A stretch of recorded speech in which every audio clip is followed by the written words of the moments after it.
जय हिंद सभी को बेटा। सबसे पहले तो आप सभी का हार्दिक अभिनंदन और स्वागत। और इस वीडियो में मैं आप लोग के साथ डिस्कस करने वाला हूँ सुशासन की अवधारणा यानी गुड गवर्नेंस के ऊपर। और ये वीडियो बेसिकली लोक प्रशासन और पॉलिटिकल साइंस दोनों में ही काम आएगा, पब्लिक एड और पॉलिटिकल साइंस में।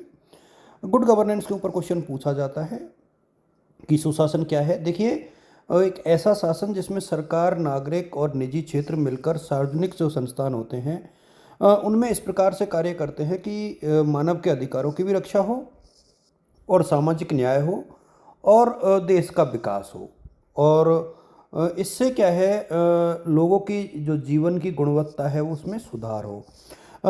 दूसरे शब्दों में कहा जाए तो एक ऐसा शासन जिसमें नागरिकों की भागीदारी हो, सरकार की जवाबदेही हो, पारदर्शिता हो और कानून का शासन हो, वो बेसिकली क्या है, गुड गवर्नेंस या सुशासन होता है।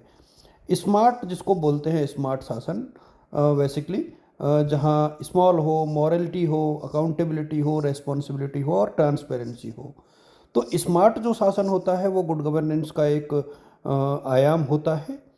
और आप इसी के हिसाब से आप इसको देखें, मैं इसको और थोड़ा सा आगे बढ़ाते जाऊंगा।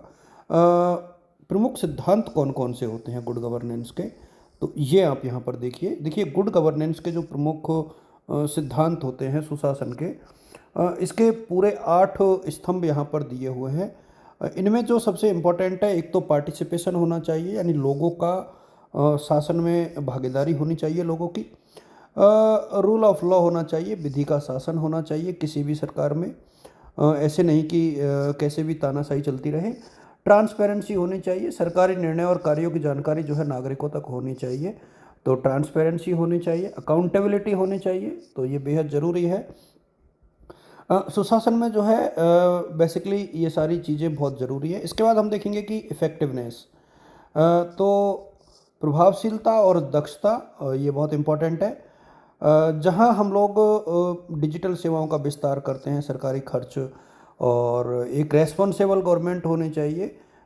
ये बहुत आजकल चल रहा है रेस्पॉन्सिबल गवर्नमेंट का। इसकी चुनौतियां कौन कौन सी हैं गुड गवर्नेंस की, तो ये भी एग्ज़ाम के हिसाब से देखा जाए तो एक इम्पॉर्टेंट टॉपिक बन जाता है अपने आप में। मैं सभी बच्चों से एक चीज़ ज़रूर कहना चाहूँगा बेटा कि यदि आपको ये वीडियोज़ अच्छे लगते हैं तो आप एक दूसरे के साथ साझा कीजिए।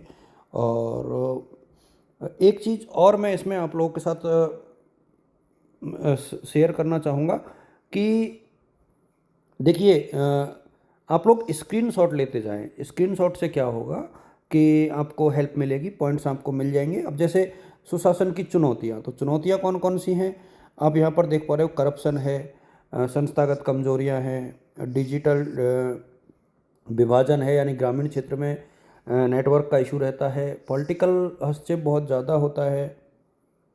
अच्छा, कैसे आप लोग सुशासन प्राप्त कर सकते हैं, तो डिजिटल गवर्नेंस के माध्यम से, कानूनी और संस्थागत सुधार के माध्यम से। आप लोग यहाँ पर देख पा रहे हो विकेंद्रीकरण। विकेंद्रीकरण का जो सामान्य अर्थ होता है कि सत्ता का ऊपर से नीचे की तरफ एक प्रकार से हस्तांतरण करना। नागरिकों में जो है जागरूकता होनी चाहिए।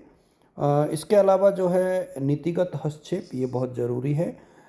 समस्या की पहचान, भ्रष्टाचार, अदक्षता और असमानता को हटाना, और पारदर्शिता, जवाबदेही और समावेशी विकास, ये बहुत ज़रूरी है। तो सुशासन एक ऐसा ब्रिज है, एक ऐसा सेतु है जो नीति के स्वप्न को जनजीवन की वास्तविकता से जोड़ता है, और यही लोकतंत्र की सच्ची परीक्षा है। आई थिंक बहुत शॉर्ट में, बहुत संक्षेप में मैंने इस वीडियो को आपके साथ साझा किया है और उम्मीद करता हूँ कि आपके लिए ये यूजफुल भी होगा। Thank you so much.